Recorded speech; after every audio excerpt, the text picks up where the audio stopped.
Hello student, good morning. आज हम 10th grade के एक इंटरेस्टिंग टॉपिक की बात करेंगे जिसका नाम रिफ्रैक्शन ऑफ लाइट है।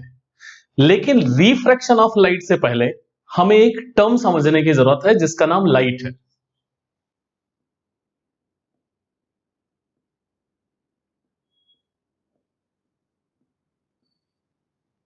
हमने 9th ग्रेड में भी लाइट को देखा है। दरअसल लाइट तो शुरुआत हमें 6th ग्रेड से हो गई थी स्टूडेंट, लेकिन वहां हम लाइट के बारे में नहीं पढ़े, कुछ एप्लीकेशन के बारे में पढ़े। जैसे 9th ग्रेड में हमने पढ़ा कि कैसे इमेज बनता है मिरर के थ्रू, हमने मिरर के थ्रू इमेज बनाना सीखा था। 10th ग्रेड में हम इमेज बनाना सीखेंगे लेंसेस के थ्रू। लेकिन उससे पहले हमें लाइट जानना जरूरी है, क्योंकि अगर हम इस साल लाइट नहीं जानेंगे तो 11th ग्रेड में डिटेल में आ जाएगा लाइट। तो लाइट को सबसे पहले जिसने डिफाइन किया था उस साइंटिस्ट का नाम न्यूटन था। न्यूटन ने लाइट को पार्टिकल कहा था लाइट छोटे छोटे पार्टिकल से बने हैं। इन पार्टिकल का उन्होंने नाम रखा था, उसका नाम कार्पसल्स था, और उनकी इस थियरी को न्यूटन्स कार्पस्कुलर थियरी के नाम से जाना जाता है। आप 10th ग्रेड में हो, इतना ज्यादा ध्यान मत रखो, आप सिर्फ इतना ध्यान रखो कि न्यूटन ने लाइट को क्या बताया था कि पार्टिकल है। बीच में और भी साइंटिस्ट आए। जो पहला साइंटिस्ट था उसका नाम हाइजन था, उसने लाइट को वेव कहा था। लाइट क्या है? वेव है, ऐसा हाइजन ने कहा। मैं किसी का नाम नहीं बता रहा हूं, आपको लिख नहीं रहा हूं, क्योंकि नाम आपको नहीं लिखना है और ना ही आपको इतना डिटेल जानना है जितना मैं आपको बता रहा हूं। लेकिन जब हाइजन ने लाइट को वेव कहा तो कहा कि लाइट को प्रोपोगेट होने के लिए, what do mean by propagation?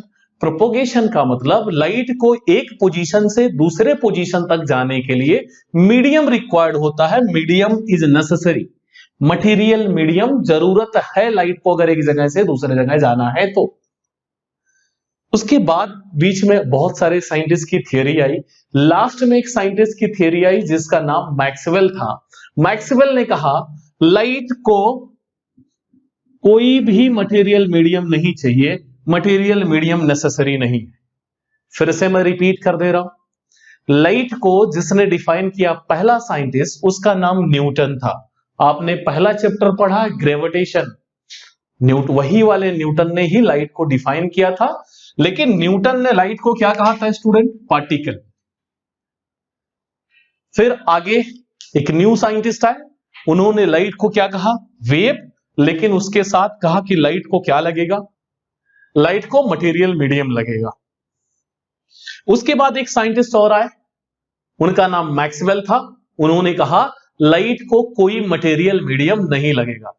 Light को लेकर बहुत बड़ा मचमच है, बहुत बड़ा।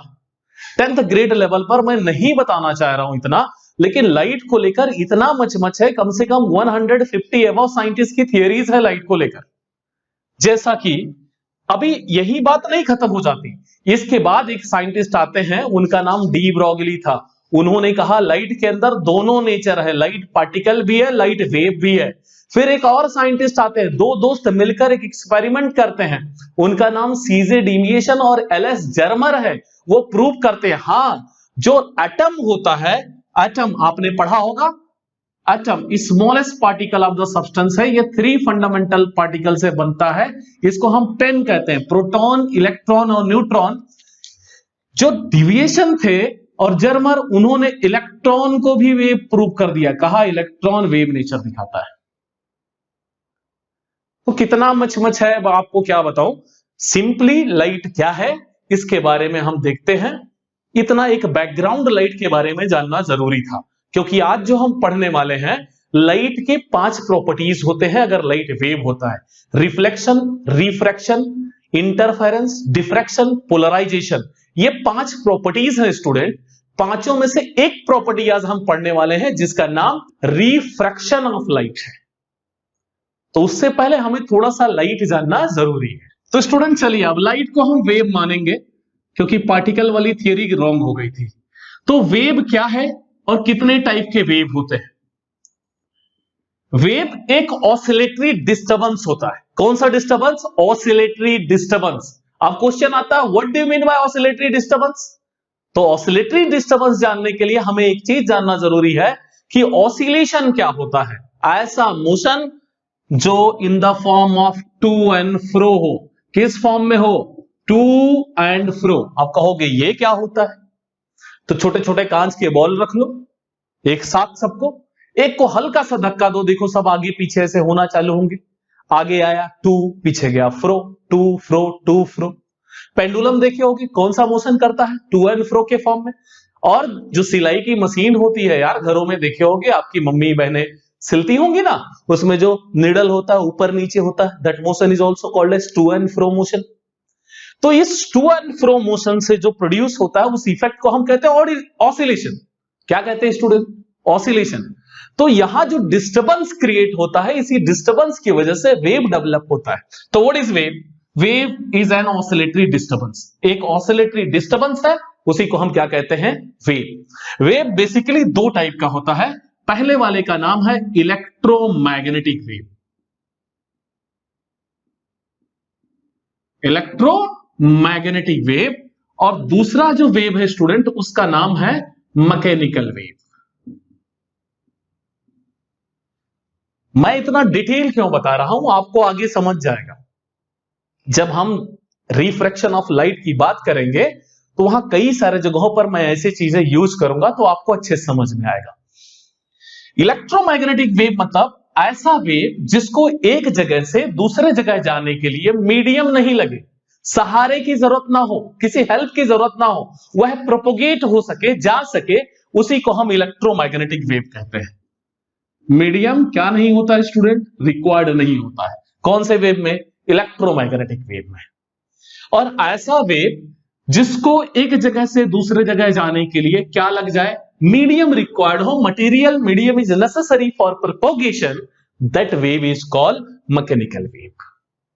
डन? मीडियम नहीं लगेगा वेव को तो इलेक्ट्रोमैग्नेटिक है, मीडियम लगेगा तो कौन सा है? Mechanical wave. इलेक्ट्रोमैग्नेटिक वेव का जो मैं एग्जांपल ले रहा हूं स्टूडेंट, क्या एग्जांपल है इलेक्ट्रोमैग्नेटिक वेव का? लाइट।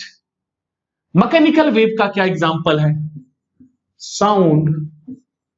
वैसे बहुत सारे इलेक्ट्रोमैग्नेटिक वेव के एग्जांपल हैं, X ray, gamma ray, UV ray, infrared, microwave, radio wave, सब एग्जांपल है किसके? इलेक्ट्रोमैग्नेटिक वेव के। सिंपली हम क्या पढ़ रहे हैं? लाइट। तो लाइट एग्जांपल है किसका? इलेक्ट्रोमैग्नेटिक वेव का। और साउंड किसका एग्जांपल है? मैकेनिकल वेव का। तो स्टूडेंट अब यहां से ही डेफिनेशन हम प्रोड्यूस करेंगे। लाइट क्या है? एक इलेक्ट्रोमैग्नेटिक वेव है जिसको किस चीज की जरूरत नहीं है? किसी मटेरियल मीडियम की जरूरत नहीं है एक जगह से दूसरे जगह जाने के लिए। तो पूरा सेंटेंस फिर से बोल रहा हूं, light is electromagnetic wave which not require any material medium for going one place to another place, that means for propagation. समझ में आया लाइट क्या है? एक इलेक्ट्रोमैग्नेटिक वेव है, वेव नहीं इलेक्ट्रोमैग्नेटिक वेव है। और यही बात किसने कहा था स्टूडेंट? मैक्सवेल ने कहा था कि लाइट जो है इलेक्ट्रोमैग्नेटिक वेव है जिसको एक जगह से दूसरे जगह जाने के लिए किसकी जरूरत नहीं होती है? किसी मीडियम की। जबकि थोड़ी देर पहले मैंने थियरी बताया था कि सबसे पहले लाइट को वेव बताने वाले साइंटिस्ट का नाम हाइजन था। हाइजन ने लाइट को मटेरियल मीडियम लगने वाली वेव कहा था, यानी उनकी थियरी के अकॉर्डिंग लाइट एक मैकेनिकल वेव है स्टूडेंट। तो होप लाइट का डेफिनेशन आपको समझ में आ गया कि लाइट एक इलेक्ट्रोमैग्नेटिक वेव है जिसको एक जगह से दूसरे जगह जाने के लिए किसी मटेरियल मीडियम की जरूरत नहीं होती है। यही कारण है स्टूडेंट कि जो वैक्यूम है, स्पेस है, इस स्पेस में भी लाइट ट्रेवल कर पाती है और अर्थ तक लाइट पहुंच पाती है। अगर लाइट को मीडियम लगता तो बीच में जो खाली जगह है उसके थ्रू वो ट्रेवल ही नहीं करती और यहां अर्थ तक वो पहुंच भी नहीं पाती। समझ में आया थोड़ा बहुत कॉन्सेप्ट? वैसे तो बहुत डिटेल है, एटमॉस्फेयर में बहुत सारे लेयर हैं स्टूडेंट। 12 किलोमीटर तक के लेयर को हम कहते हैं ट्रोपोस्फियर, 12 से फिर 50 किलोमीटर तक के लेयर को हम स्ट्रेटोस्फियर कहते हैं। स्ट्रेटोस्फियर के अंदर ही एक लेयर है 28 से लेकर 50 किलोमीटर तक के बीच में, ओजोन का उसे लेयर कहते हैं, जिसके बारे में आप जानते हो। आगे अगर आएगा green house effect and all तो मैं आपको बताऊंगा कि कैसे ये काम करते हैं स्टूडेंट। तो स्टूडेंट अब हम रिफ्रैक्शन ऑफ लाइट के फर्स्ट प्रॉपर्टीज यानी फर्स्ट बिहेवियर की बात करते हैं, रिफ्रैक्शन। मैंने कहा लाइट अगर वेव है तो 5 बिहेवियर दिखाता है, reflection, reflection, refraction, interference, diffraction, polarisation. तो रिफ्लेक्शन आपने ग्रेड 8th 9th में पढ़ा होगा थोड़ा बहुत। आज हम क्या पढ़ेंगे स्टूडेंट? रिफ्रैक्शन ऑफ लाइट, और मैं आपको बता दूं इंटरफेरेंस, डिफ्रैक्शन और पोलराइजेशन जो है ग्रेड 11th और 12th में आपको पढ़ाया जाएगा। तो रिफ्रैक्शन ऑफ लाइट क्या होता है, इसके लिए थोड़ा बहुत आपको जानने की जरूरत है। अगर ये कोई मीडियम है, मीडियम मतलब समझ गए ना, सॉलिड, लिक्विड, गैस, ये कोई मीडियम है, सपोज दैट, अरे कुछ नहीं समझो तो एक लकड़ी का टुकड़ा, कांच का टुकड़ा, कुछ भी मान लो यार। इस मीडियम में अगर लाइट जैसे ही इंटर किया तो स्ट्रेट इंटर किया, सीधा ही जाएगा। अगर ऐसा इंटर किया तो ऐसा ही जाएगा मीडियम में। जैसा भी लाइट इसमें इंटर किया है स्ट्रेट जाएगा, मीडियम में कोई आड़ा टेढ़ा नहीं होगा, सीधा ट्रेवल करेगा। यानी किसी भी मीडियम में लाइट स्ट्रेट ट्रेवल करता है। सॉलिड हो, मीडियम लिक्विड हो, मीडियम गैस हो, लाइट कैसा ट्रेवल करेगा स्टूडेंट? स्ट्रेट ट्रेवल करेगा। लेकिन जैसे मीडियम एंड होगा, यानी दूसरा मीडियम बिगेन होगा, दूसरे मीडियम में आते ही थोड़ा सा कुछ गड़बड़ होगा, फिर उस मीडियम में जैसे घुसेगा फिर से स्ट्रेट जाएगा। यानी अगर यहां मीडियम 1 है और यहां मीडियम 2 है, लाइट एक मीडियम से दूसरे मीडियम में आ रहा है, तो यही जो दोनों मीडियम के बीच में प्रॉब्लम हो रही है, यही हो रही है। फिर यहां आने के बाद फिर से लाइट स्ट्रेट ट्रेवल करेगा। लेकिन जैसे मीडियम खत्म होगा तो लाइट फिर से कुछ ना कुछ वहां लोचा दिखाता है, और उसी लोचे को हम क्या कहते हैं? रिफ्रैक्शन। तो क्या होता है लोचा, चलिए वो समझते हैं। तो स्टूडेंट यहां तक तो हमको समझ में आ गया कि लाइट जो है एक मीडियम में स्ट्रेट ट्रेवल करेगा। जहां तक वो मीडियम है, इनफाइनाइट तक वो मीडियम है, तो इनफाइनाइट तक लाइट स्ट्रेट ट्रेवल करेगा। लेकिन जैसे ही मीडियम खत्म होगी स्टूडेंट, लाइट क्या करेगा? बैंड हो जाएगा। अब इसके लिए थोड़ा सा आपको कॉन्सेप्ट जानने की जरूरत है। एक रैरर मीडियम होता है, एक डेंसर मीडियम होता है। रैरर या डेंसर में डिफरेंस क्या होता है, चलिए समझते हैं। आपने पढ़ा होगा सॉलिड, लिक्विड और गैस, लोअर ग्रेड में ऐसा कुछ पढ़ा था। तो आपको पढ़ाया गया होगा सॉलिड में मॉलिक्यूल बहुत क्लोज होते हैं, बहुत ज्यादा क्लोज होते हैं, ऐसा पढ़ाया गया होगा। लिक्विड में मॉलिक्यूल स्टूडेंट थोड़ा दूर दूर होते हैं, और गैस में मॉलिक्यूल बहुत ज्यादा दूर दूर होते हैं। तो अगर मैं सॉलिड और लिक्विड की बात करूं तो सॉलिड में मॉलिक्यूल बहुत ज्यादा क्लोज है, क्लोज को हम फिजिक्स के लैंग्वेज में कहते हैं डेंस है। और यहां क्या है? दूर दूर है, तो कहते हैं रैर है। रैर मतलब थोड़ा दूर है यार। तो ये रैरर है, ये डेंसर है। ऐसे लिक्विड और गैस की बात करो तो लिक्विड क्या हो जाएगा स्टूडेंट?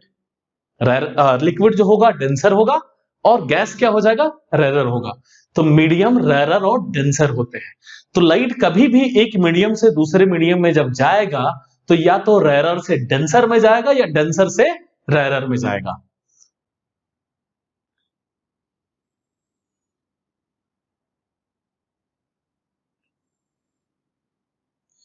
तो स्टूडेंट ये बाउंड्री है, इसके ऊपर एयर है। अब मैंने एयर कहा और नीचे भी ले लेते हैं, यहां पर वाटर है। अब बोलो रैरर कौन, डेंसर कौन? एयर रैरर है, वाटर डेंसर है, और ये बाउंड्री है दोनों के बीच में। अरे भाई स्विमिंग पूल के बाहर खड़े हो आप, स्विमिंग पूल के बाहर खड़े हो, ऐसा देख रहे हो, तो कहीं ना कहीं से फिर पानी चालू हो जाएगा ना पूल में। जहां से पानी चालू हो रहा है और जहां ऊपर एयर है, उन दोनों के बीच में एक बाउंड्री तो होगी। तो ये बाउंड्री है, इस बाउंड्री का नाम हमने रख लिया ए बी। ये हमने रख लिया, वो पहले से नहीं लिखा होता ए बी है। यहां पर एक परपेंडिकुलर हमने खींच लिया। क्या खींच लिया स्टूडेंट? परपेंडिकुलर। ये एक परपेंडिकुलर है, इसका नाम रख लिया हमने N N dash, N N dash नाम रख लिया। इसको 90 डिग्री है इसलिए नॉर्मल भी कहा जाता है। क्या कहा जाता है? नॉर्मल। सेम कहानी यहां भी कर लेते हैं हम लोग। ये लीजिए हमने यहां पर खींच लिया, बाउंड्री का नाम रख दिया ए बी, इसका नाम रख दिया एन एन डैश। अब ये कोई रे आ रही है, रेरर से डेंसर में आ रही स्टूडेंट, ये देखिए रेरर से डेंसर में आ रही है, रे आ रही है, कहां से आ रही है, रेरर से, कहां आ रही है, डेंसर में, यानी एयर से वाटर में। तो ये जो आने वाली रे है, इनकमिंग रे, इसको एक नाम दिया जाता है, इसको कहते हैं इंसिडेंट रे। कौन सा रे नाम देते हैं इसको, इंसिडेंट रे। और जैसे ही यह एक मीडियम से दूसरे मीडियम में जाएगी स्टूडेंट, तो यह रे क्या हो जाएगी, बैंड हो जाएगी। अब बैंडिंग किधर होगा यह जानना जरूरी है। बैंडिंग बेसिकली दो टाइप से होता है स्टूडेंट। अगर हम रेरर से डेंसर में जाते हैं तो बैंडिंग टुवर्ड्स द नॉर्मल होता है, और अगर हम डेंसर से रेरर जाते हैं तो bending away from the normal होता है। तो यहां जब बैंडिंग होगा तो रे कहां बैंड होगी, रे इधर बैंड हो जाएगी टुवर्ड्स द नॉर्मल। देखो रे को जाना कैसा चाहिए था स्टूडेंट, रे तो ऐसे जानी चाहिए थी, स्ट्रेट जैसा आई थी वैसे जानी चाहिए थी, लेकिन रे क्या हो गई, बैंड हो गई। इस रे का नाम क्या है, बैंडिंग के प्रोसेस को क्या कहते हैं हम लोग, रिफ्रैक्शन। तो इस रे का नाम हो गया, तो स्टूडेंट ये क्या है, रिफ्रैक्टेड रे। कुछ लोग इसे रे ऑफ रिफ्रैक्शन भी कहते हैं। यहां पर जो एंगल क्रिएट हुआ, किसके किसके बीच में एंगल क्रिएट हुआ, इंसिडेंट रे और नॉर्मल के बीच में जो एंगल क्रिएट हुआ, इस एंगल को स्टूडेंट आई से रिप्रेजेंट किया जाता है। किससे रिप्रेजेंट करते हैं, आई से। स्टूडेंट इस एंगल को हम एंगल ऑफ इंसिडेंस कहते हैं। और यहां नॉर्मल और रिफ्रैक्टेड रे के बीच में जो एंगल क्रिएट हुआ, इस एंगल को हम किससे रिप्रेजेंट करते हैं, आर से। इसे एंगल ऑफ रिफ्रैक्शन कहते हैं हम लोग। यहां देखते हैं स्टूडेंट, ये रे आ रही है, लेकिन यहां पर ये वाटर है और ये एयर है। ये मीडियम फर्स्ट मीडियम है, ये मीडियम सेकेंड मीडियम है। रे स्ट्रेट जानी चाहिए थी। जब भी लाइट एक मीडियम से दूसरे मीडियम में पास होती है तो क्या होती है, लाइट बैंड हो जाती है। मैंने पहले भी कहा इस बार भी बैंड होगी, लेकिन जब रेरर से डेंसर जा रही थी तो बैंडिंग कहां था, टुवर्ड्स द नॉर्मल। और जब डेंसर से रेरर जाएगी तो जो बैंडिंग होता है स्टूडेंट, वह अवे फ्रॉम द नॉर्मल होता है, नॉर्मल से दूर जाती है। अभी आपको थोड़ा कम समझ में आएगा, जब मैं इसका एप्लीकेशन यूज करूंगा कि यह रिफ्रैक्शन का एप्लीकेशन क्या है, तो अच्छे से समझ में आएगा। तो यहां पर ये जो एंगल क्रिएट हुआ नॉर्मल और इंसिडेंट रे के बीच में, इसे एंगल ऑफ इंसिडेंट। यहां पर जो एंगल क्रिएट हुआ, इसे एंगल ऑफ रिफ्रैक्शन या रिफ्रैक्टेड एंगल हम कहते हैं स्टूडेंट। इतना समझ में आया। यहां देख लो दोनों डायग्राम में डिफरेंस है, ये रेरर से डेंसर आया और ये डेंसर से रेरर गया। स्टूडेंट एक 3 मार्क का क्वेश्चन बोर्ड में एक्टिविटी बेस्ड पूछता है, कई बार पूछा है, तो उस क्वेश्चन को चलिए मैं डिस्कस कर देता हूं। ये ग्लास है, ग्लास स्लैब कहते हैं, लेकिन आप ग्लास कांच है जाड़ा सा, इतना समझ लो। ये नॉर्मल है, एन एंड डैश एक नॉर्मल हमने बना लिया स्टूडेंट। यहां एक रे आ रही है, एयर से आ रही है, किसके अंदर, ग्लास के अंदर, डेंसर के अंदर। तो बैंडिंग कहां होगा, टुवर्ड्स द नॉर्मल। ये बैंडिंग हो गया टुवर्ड्स द नॉर्मल। यहां स्टूडेंट एक नॉर्मल है, अब ये डेंसर से कहां जा रही है, रेरर। तो इसका बैंडिंग कैसे होगा, अवे फ्रॉम द नॉर्मल। पहले कैसा आना चाहिए था, पहले ऐसे सीधा जाना चाहिए था ये। अब ये 3 हो गए, ये आई है, ये आर है, ये फिर से आर होगा और ये आई होगा। इन तीनों रे का, रे ए, बी और सी, इन तीनों का नाम लिखने के लिए कहता है। और एक रे का नाम लिखने पर 1 मार्क मिलता है। टोटल 3 मार्क का ये क्वेश्चन कई बार पुराने अगर पास्ट पेपर देखेंगे तो पूछ चुका है। तो ये जो है ये इनकमिंग रे है। तो इनकमिंग रे का नाम मैंने अभी आपको बताया, क्या नाम है स्टूडेंट इनकमिंग रे का, इंसिडेंट रे। ये वाली रे रिफ्रैक्टेड रे, और जो सी है इसे हम एक और नाम देते हैं इमर्जेंट रे। फिर से सुन लो, incident ray, refracted ray, emergent ray. यह तीन आपको लिखना है, एक्टिविटी बेस्ड है।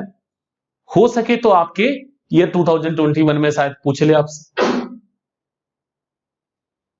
तो स्टूडेंट, अब रिफ्रैक्शन हमने समझ लिया। रिफ्रैक्शन के तो बहुत बड़े बड़े एप्लीकेशन है, जैसे ट्विंकलिंग ऑफ स्टार, मिराज, ऐसे जगहों पर हम रिफ्रैक्शन के एप्लीकेशन उसको अगले लेक्चर में देखेंगे। ऐसे एप्लीकेशंस हैं आपके सिलेबस में, लेकिन बेसिक एप्लीकेशन में रिफ्रैक्शन के आपको बता देता हूं, जिससे आपको रिफ्रैक्शन समझ में आए। तो आप ऐसा एक घर में ग्लास लो जिसमें पानी पीते हो, और एक पेंसिल या पेन उसके अंदर ऐसा डालो, और फिर बाहर से देखोगे आप तो पेन आपको सीधा दिखाई देगा।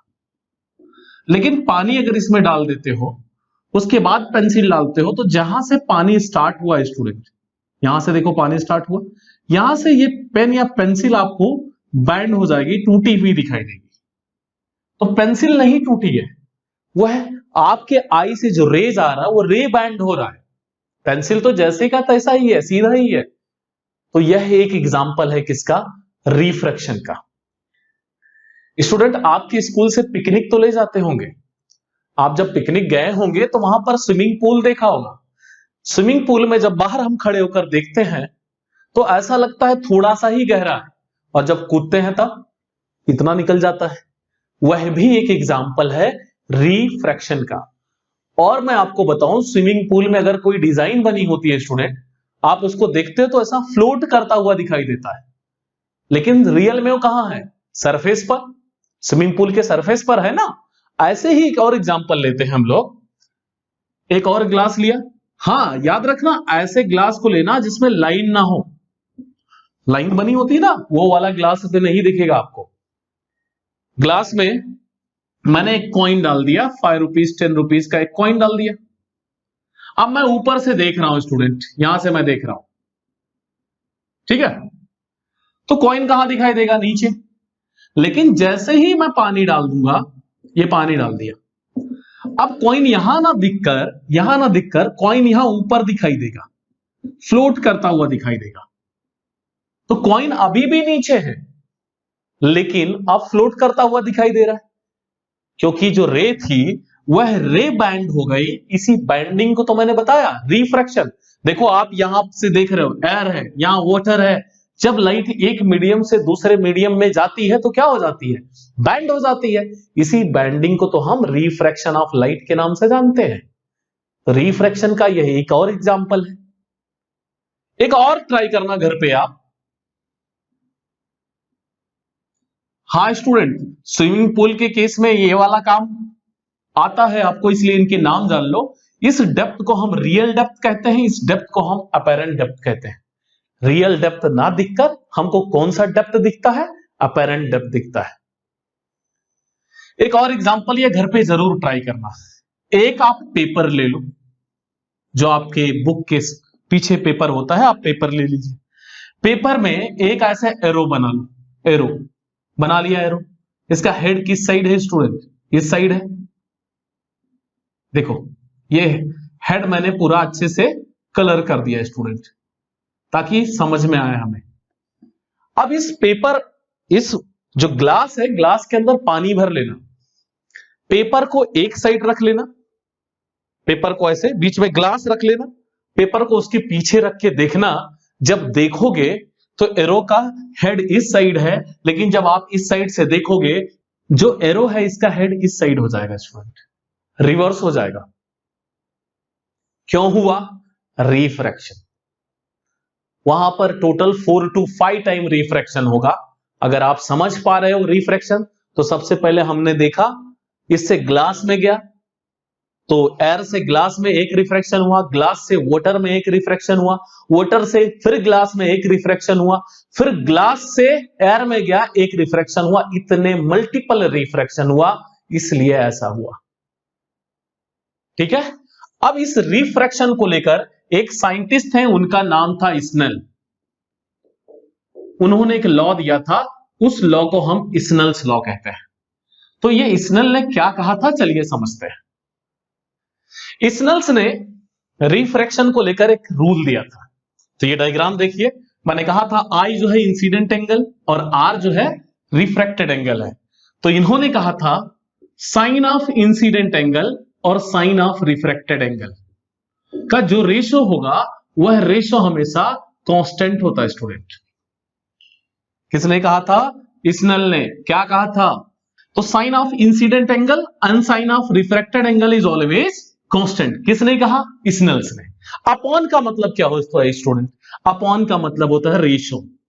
The ratio of sine of incident angle and the sine of refracted angle is always constant। तो ये जो constant होता है, यह constant का नाम है स्टूडेंट RI।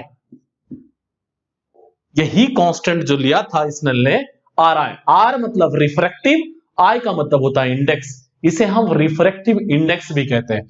कुछ जगहों पर इसको N से, कुछ जगहों पर इसे न्यू से, जैसे लीटर से रिप्रेजेंट किया जाता है, आपके सिलेबस में उसको एन से रिप्रेजेंट किया गया है स्टूडेंट। तो हम लिख सकते हैं sine i upon sine r is equal to n. अब इसका मतलब क्या है ये समझते हैं स्टूडेंट। जैसे जैसे हम आई चेंज करेंगे, सपोज दैट ये रे हमने इधर कर दिया और इस साइड ले आया, तो आई इंक्रीज होगा तो आर क्या होगा, और डिक्रीज हो जाएगा। दोनों को डिवाइड करोगे, अगर पहले आंसर 1.5 मिला था तो अगर एंगल बार बार आप चेंज करते रहोगे, मीडियम वही रहेगा, रे वही है, तो आंसर वही आएगा जो पहले आया था। तो चलिए रिफ्रैक्टिव इंडेक्स समझ जाते हैं। जैसा कि मैंने पहले ही आपको कहा, सेम मीडियम में लाइट कभी अपने पाथ को चेंज नहीं करती है, स्ट्रेट ट्रेवल करती है। और एक और बात सुन लीजिए, लाइट अपनी स्पीड को भी चेंज नहीं करती है। हर एक मीडियम में लाइट की स्पीड कांस्टेंट होती है। ग्लास में जो लाइट की स्पीड है वह ग्लास में उसी मटेरियल में वही रहेगी। ग्लास भी बहुत सारे टाइप के होते हैं। आप जब 11th ग्रेड और 12th ग्रेड में सॉलिड स्टेट चैप्टर पढ़ेंगे तो ग्लास के टाइप्स पढ़ेंगे। ग्लास के अंदर इंग्रेडिएंट चेंज करने पर लाइट की स्पीड अलग अलग हो जाती है। एयर, ड्राई एयर में लाइट की स्पीड अलग होती है और मॉइस्ट एयर में लाइट की स्पीड अलग होती है। लाइट की स्पीड, लेकिन एक ही मीडियम में लाइट की स्पीड हमेशा कांस्टेंट होती है स्टूडेंट। तो अगर कोई सेम मटेरियल है तो लाइट की स्पीड में कोई फर्क नहीं पड़ेगा, लेकिन जैसे ही मटेरियल आप चेंज करते हो लाइट की स्पीड क्या हो जाएगी, चेंज हो जाएगी।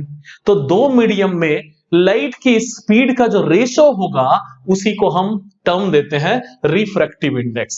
नहीं समझ में आया तो चलिए समझते हैं। Refractive index speed of light in first medium. पहले मीडियम में लाइट की स्पीड, सपोज दैट हमने पहले मीडियम में लाइट की स्पीड क्या ले लिया स्टूडेंट, v1 अपॉन, फिर लिखेंगे speed of light in second medium. Second medium में लाइट की स्पीड, उसको हमने क्या ले लिया स्टूडेंट, v2 अपॉन का मतलब मैंने पहले बता दिया रेशो होता है, क्योंकि मैथ में हमने पढ़ा था 2:3 मतलब 2/3 या 2/3 मतलब 2:3। तो यहां भी अपॉन है, v1 अपॉन v2 है, यानी v1:v2 लिखा है कि नहीं। हम इसको क्या लिख सकते हैं, v1:v2 भी लिख सकते हैं। तो the ratio of speed of light in first medium to the speed of light in second medium is called refractive index. समझ में आया, दो मीडियम में लाइट के स्पीड का जो रेशो होगा उसी को हम कहते हैं रिफ्रैक्टिव इंडेक्स। सिंपल लैंग्वेज में कहूं, पहले मीडियम में लाइट की स्पीड जो है उसको दूसरे मीडियम में लाइट की स्पीड से अगर डिवाइड कर देते हैं तो जो आंसर आता है उसी को हम कहते हैं रिफ्रैक्टिव इंडेक्स। एक और टर्म आता है स्टूडेंट,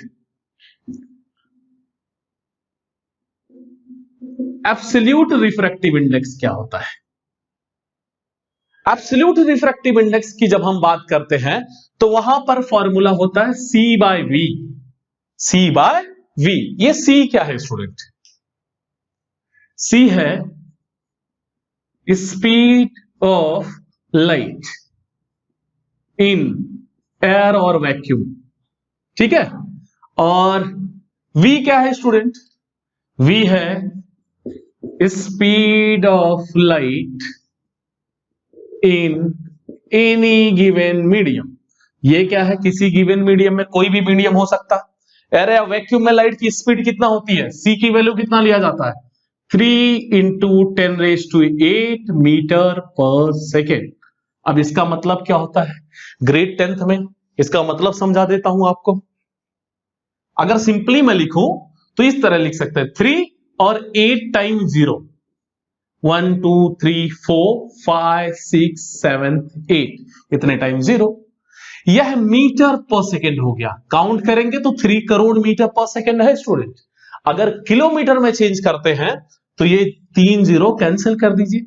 अब आप काउंट करेंगे तो लाइट की स्पीड 1 सेकंड में 3 लाख किलोमीटर होती है। कितना होता है student? 3 lakh kilometre light 1 second में ट्रेवल करती है। तो ये लाइट की स्पीड है। तो एब्सोल्यूट रिफ्रैक्टिव इंडेक्स का मीनिंग समझ में आया होगा आपको। What do you mean by absolute refractive index? The ratio of speed of light in air और vacuum to the speed of light in given medium. Given medium और vacuum दोनों का लाइट की स्पीड का जो रेशियो होगा उसी को हम क्या कहते हैं स्टूडेंट? Absolute refractive index. याद रखिएगा, ओनली रिफ्रैक्टिव इंडेक्स की बात करेगा तो दो डिफरेंट मीडियम में लाइट की स्पीड गिवन होगी। ऐसा पीछे आपके बुक के न्यूमेरिकल है, मैं लास्ट में करूंगा। हर बार ऐसा एक क्वेश्चन पूछा जाता है। लेकिन अगर हमें एब्सोल्यूट रिफ्रैक्टिव इंडेक्स की बात करेगा और एब्सोल्यूट रिफ्रैक्टिव इंडेक्स हमें फाइंड करना है स्टूडेंट, इस कंडीशन में सिर्फ एक ही मीडियम में लाइट की स्पीड दिया रहेगी, क्योंकि दूसरे मीडियम में तो लाइट की स्पीड फिक्स्ड है। कितना है? 3 × 10⁸ मीटर पर सेकेंड। होप आपको यहां तक समझ में आया होगा। अगले लेक्चर में हम बात करेंगे मिराज क्या है, ट्विंकलिंग ऑफ स्टार क्या होता है, डिस्पर्जन ऑफ लाइट क्या होता है, रेनबो फॉर्मेशन क्या है, ऐसे चीजों की बात करेंगे स्टूडेंट। Thank you student.